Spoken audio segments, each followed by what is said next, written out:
काफ़ी दिनों से सुन रहे हैं कि हमारी हिंदुस्तान सरकार जो है वो हमारे कश्मीरी पंडित भाई जो माइग्रेंट हुए हैं उनको रिजर्वेशन देने जा रही है।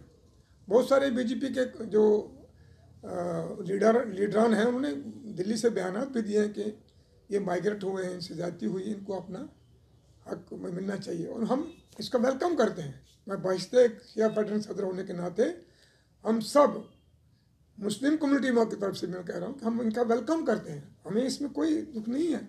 मगर सेंटर को चाहिए कि इसके अलावा भी जो बहुत सारी यहाँ फ़िरके हैं जिनसे बेइंसाफ़ी हुई है 70-75 सालों से, जिसमें सबसे बड़ी बात मैं कहूँ कि इतनी बड़ी 1.25 करोड़ की आबादी में 12-13 लाख आबादी जो शियों की भी है, शिया बरादरी की भी है कश्मीर के अंदर, उनको भी नुमाइंदगी होनी चाहिए। जो लोग अपना इलेक्शन के ज़रिए जीत के नहीं आ पाएंगे उनको तो हकूक़ मिलना चाहिए ना अपने, जिनके कोई एमएलए बन नहीं सकते हैं। जैसे आप देखें बड़गाम में है, पटन में, बारामूला में है, इस तरह आपका जड़ीबाल में हो गया, सुंबल सोनावारी में हो गया, बीरवा में हो गया, बहुत सारी जगह और भी हैं, हज़रतबाल में है।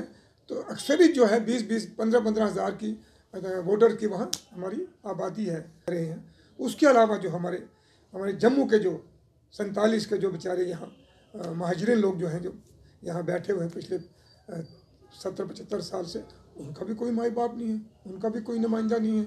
जैसे आप देखें कठुआ डिस्ट्रिक्ट है, सांबा है, जम्मू है, उधमपुर है, ये खासी आबादी हमारी है। इनके भी लिए भी रिजर्वेशन होनी चाहिए क्योंकि इनकी कोई आवाज़ नहीं, इनका कोई हकूक़ नहीं है। हमारे हकूक़ की कौन बात करेगा जम्मू के अंदर, कठुआ के अंदर, सांबा के अंदर, उधमपुर के अंदर? तो लिहाजा इनको भी नुमाइंदगी मिलनी चाहिए।